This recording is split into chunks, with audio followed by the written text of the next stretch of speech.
চিংড়ি মাছের এই দারুণ রেসিপিটা একবার বানিয়ে দেখুন।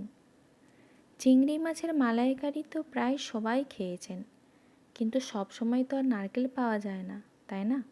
তাই আজ শেয়ার করছি আমার শাশুড়ি মায়ের শেখানো এক অসাধারণ চিংড়ির রেসিপি।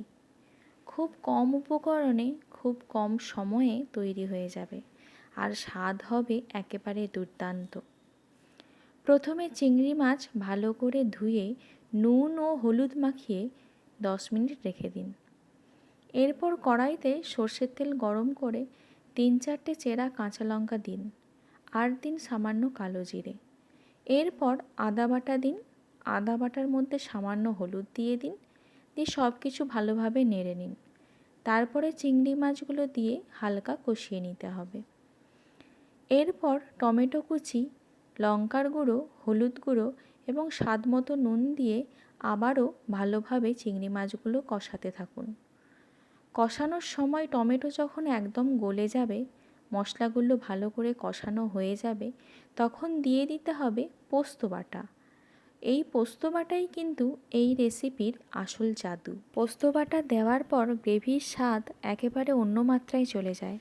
সত্যি বলছি, এই ঝোল দিয়েই আমার 1 প্লেট ভাত শেষ হয়ে যায়, এতটাই সুস্বাদু লাগে। একবার বানিয়ে দেখুন, আপনিও বারবার বানাতে চাইবেন। সব কিছু ভালোভাবে মিশিয়ে নিয়ে, মশলাটাকে ভালোভাবে কষিয়ে নিয়ে দিয়ে দিতে হবে অল্প গরম জল।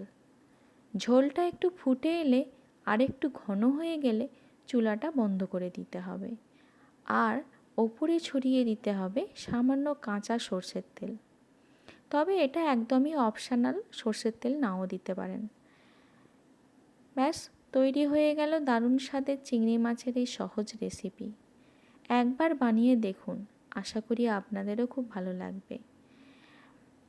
বানিয়ে কেমন লাগলো কমেন্টে কিন্তু অবশ্যই জানাবেন। সবাই ভালো থাকবেন। ধন্যবাদ।